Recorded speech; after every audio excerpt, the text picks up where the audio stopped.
The fallout from the presidential election continues to set ripples across the political system. On the first day back of the Dáil since the presidential election, the parties of the left that supported the president-elect, Catherine Connolly, have a pep in their step. But there are growing divisions within the coalition.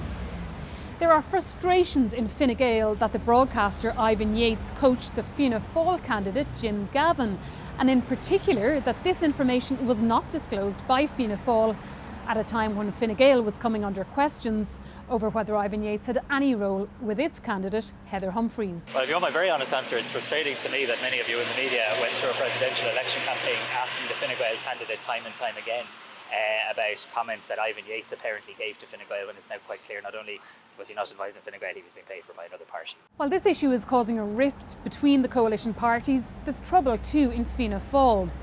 A review into its botched presidential campaign will be published over the coming weeks, and a deadline for submissions from TDs and senators has just passed.